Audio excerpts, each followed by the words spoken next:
नमस्कार, आपली बातमीमध्ये तुम्हा सर्वांचं स्वागत आहे।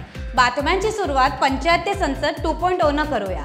ग्रामपंचायत स्तरावरील अनुसूचित जमातीच्या 500हून अधिक महिला प्रतिनिधी संसद भवनात एकत्रित येऊन महिलांची नेतृत्व क्षमता, विकास आणि विधिमंडळ प्रक्रिया यावर चर्चा आणि लोकशाही संस्थांच्या कार्यपद्धतीवर कार्यशाळेत सहभागी झाल्या।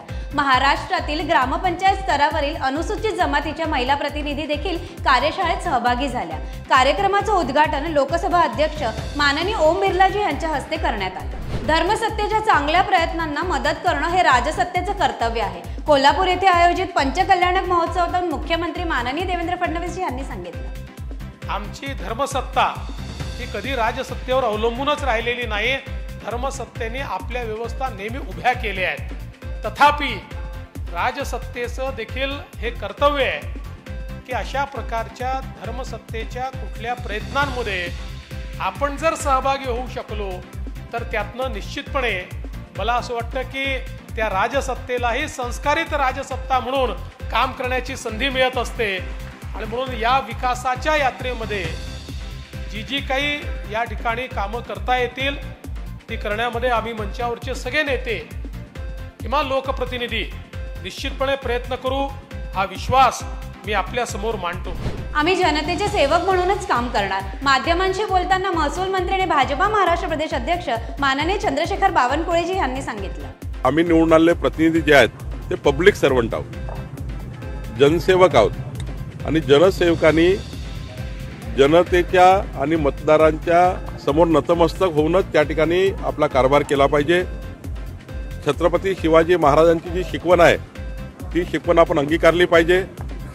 खरं तर आम्ही सेवकाच्या भूमिकेत असलं पाहिजे आणि त्यामुळे मतदाराबद्दल त्यांनी काय भूमिका मांडली याबद्दल मला बोलायचं नाही, पण माझी मात्र भूमिका आहे की मतदार सर्वोपरी आहे, आमच्या जनताही सर्वोपरी आमच्याकरता आहे आणि जनतेला नतमस्तक होऊनच आम्ही या ठिकाणी काम करतो।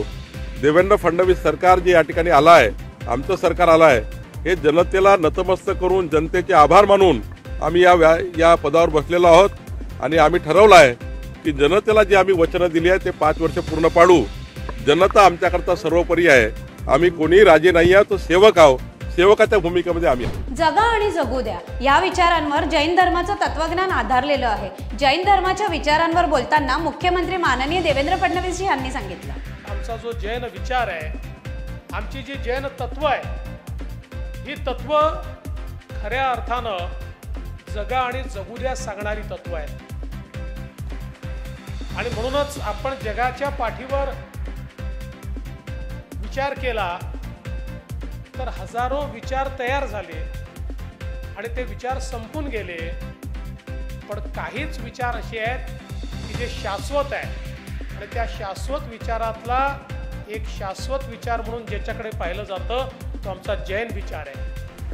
वक्फ बोर्डानं बळकवलेल्या जमिनी परत मिळायलाच हव्या, महसूल मंत्री आणि भाजपा महाराष्ट्र प्रदेश अध्यक्ष माननीय चंद्रशेखर बावनकुळेजी यांनी सांगितलं। प्रश्न आहे वक्फ बोर्डाकडे जेवढा जागा आहे, वक्फ बोर्डाचा कायदा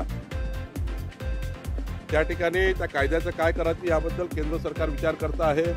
लवकरच त्याची संयुक्त समिती लोकसभेची गठीत झाली आहे आणि मला वाटतं की आता लवकरच त्याचा रिपोर्ट येईल आणि केंद्र सरकारने या कायद्याला जर समजा ज्या पद्धतीनं पुढं निकाल येतील किंवा केंद्र सरकार निर्णय घेईल, मला वाटतं हिंदू देवस्थानाच्या जबरीने जप्त केलेल्या वक्फ बोर्डांनी जप्त केलेल्या प्रॉपर्टी, सर्वसामान्य जनतेच्या प्रॉपर्टी, हिंदू देवस्थानाच्या प्रॉपर्टी किंवा कुठल्याही प्रॉपर्टी ज्या वक्फ बोर्डाकडे चुकीच्या पद्धतीने रेकॉर्डवर गेल्या आहे त्या परत मिळाल्या पाहिजे। नितेश राणेचं म्हणणं योग्य आहे, त्या जनतेला परत मिळायला पाहिजे, देवस्थानाला परत मिळायला पाहिजे।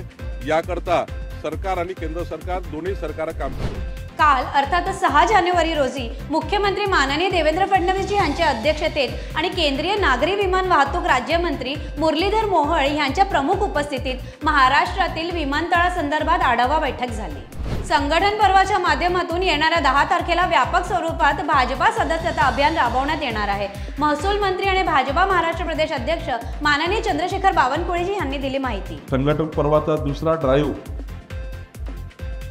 10 तारखेला घर चलो अभियान, घर चलो अभियानाच्या माध्यमातून प्रत्येक घरी जाऊन सदस्यता, प्राथमिक सदस्यता नोंदणी करणे, प्राथमिक सदस्यता जनतेला देणे ज्यांना ज्यांना भारतीय जनता पक्षाच्या संघटनेशी जोडायचं आहे त्यांनी प्राथमिक सदस्यता स्वीकारणे, याकरता आमचा हा ड्राईव्ह आहे. महाराष्ट्रातले आमचे सर्व आमदार, खासदार, मंत्री, आमचा संपूर्ण लोकप्रतिनिधी, पंचायत ते पार्लमेंटपर्यंतचे लोकप्रतिनिधी आणि बूथ अध्यक्षापासून तर प्रदेश अध्यक्षापर्यंत सर्व संघटना ही 10 तारखेला प्रत्येक बूथवर आम्ही 50, 40, 50 घरी जाऊ आणि त्या दिवशी घरचलो अभियान करू. HMPV व्हायरसच्या बातम्यांना पुन्हा एकदा लोकांमध्ये भीती पसरली आहे, तेव्हा लोकांपर्यंत चुकीच्या बातम्या नाही गेल्या पाहिजे. म्हणूनच HMPV विषाणूबद्दल कपोलकल्पित माहिती पसरवू नका, अशी राज्याचे मुख्यमंत्री माननीय देवेंद्र फडणवीसजी यांनी माध्यमांना आणि सामान्य जनतेला केली अपील. प्राथमिक माहिती आहे, त्या प्राथमिक माहितीनुसार हा व्हायरस नवीन नाही आहे. यापूर्वी देखील हा व्हायरस आलेला आहे. पुन्हा त्या व्हायरसचा चेंजू प्रवेश होताना दिसतो आहे. या संदर्भात जी काही ॲडवायझरी आहे ती आम्ही लवकरच त्या ठिकाणी जारी करू.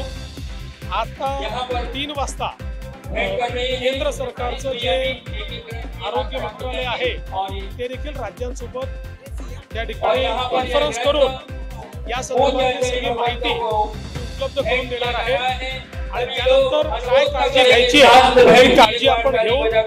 आता लगेच पूर्णपणे घाबरून जाण्याची आवश्यकता नाही. माझी माध्यमांनाही विनंती आहे की या संदर्भात कपोलकल्पित माहिती किंवा कोणी काही सांगतं अशा प्रकारची माहिती देऊ नका. जी अधिकृत माहिती येईल ती अधिकृत माहितीच माध्यमांनी देखील पोहोचवली पाहिजे. की जास्तीत जास्त अधिकृत माहिती आपल्यापर्यंत लवकरात लवकर पोहोचेल अशा प्रकारचा आमचा प्रयत्न आहे. तुम्हाला जगातील सर्वात मोठ्या पक्षाचं सदस्य व्हायचंय का? तर आजच तुमच्या फोनवरून 8800002024 या क्रमांकावर मिस कॉल द्या आणि भाजपा परिवाराचे सदस्य व्हा. नंबर पुन्हा एकदा ऐकून घ्या, 8800002024 या नंबरवर मिस कॉल द्या आणि देशाच्या विकासात सहभागी व्हा. आजच्या बातम्यांमध्ये इथेच घेऊया विराम. उद्या पुन्हा भेटूया नव्या बातम्यांसह. पाहत राहा आपली बातमी, आपल्या पक्षाची बातमी. धन्यवाद.